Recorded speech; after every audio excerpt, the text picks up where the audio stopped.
প্রিয় দর্শক, এই গল্প এক পবিত্র নারী যিনি ছিলেন এতটাই নিষ্পাপ, এতটাই ইবাদত গুজার, যার নাম কুরআনে আল্লাহ তাআলা আলাদা করে তুলে ধরা হয়েছে। তিনি হলেন মরিয়ম আলাইহিস সালাম, আর তার গর্ভে এসেছিল এক অলৌকিক সন্তান ঈসা আলাইহিস সালাম। কিন্তু সমাজে তখন কি করলো শুনেন। মরিয়ম আলাইহিস সালাম ছিলেন ইবাদত লিপ্ত একজন নারীর আদর্শ। তিনি নির্জনে আল্লাহর ইবাদত করতেন, কারো সাথে খুব বেশি কথাবার্তা করতো না, মিলামিশা করতেন না। হঠাৎ একদিন আল্লাহ তার কাছে ফেরেশতা জিবরাইল আলাইহিস সালামকে পাঠালেন। তিনি বললেন, হে মরিয়ম, আল্লাহ তোমাকে একটি পবিত্র পুত্র সন্তান দান করবেন, কিন্তু এইটা কেমনে সম্ভব হইতে পারে? কিভাবে সম্ভব? আমি তো কোনো পুরুষকে স্পর্শ করি নাই। তখন জিবরাইল আলাইহিস সালাম বললেন, আল্লাহ যা চান তাই করেন, এটা তার আদেশ।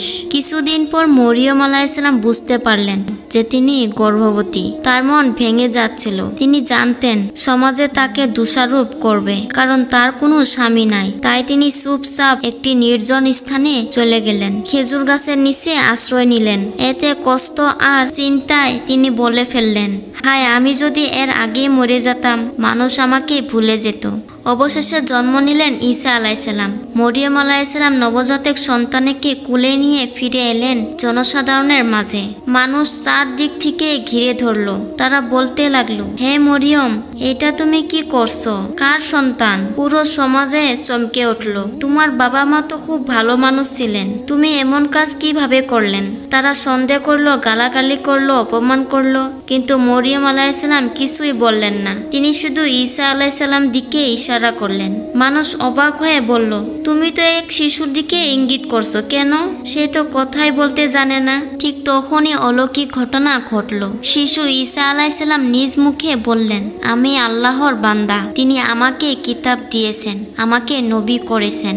এই কথা শুনে পুরো সমাজ স্তব্ধ হয়ে গেল।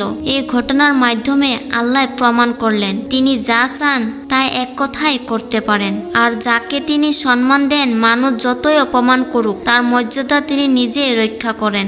মরিয়ম আলাইহিস সালামের ধৈর্য, ঈমান ও আল্লাহর প্রতি ভরসা আমাদের জন্য এক মহান শিক্ষা। এই গল্পটি আমাদের এইটাই শিখায়, যদি আমরা সত্যের পথে থাকি, তাহলে আল্লাহ আমাদের পাশেই থাকেন। ভিডিওটি ভালো লাগলে লাইক দিন, সাবস্ক্রাইব করুন এবং কমেন্টে লিখুন, আল্লাহর উপর ভরসা করি।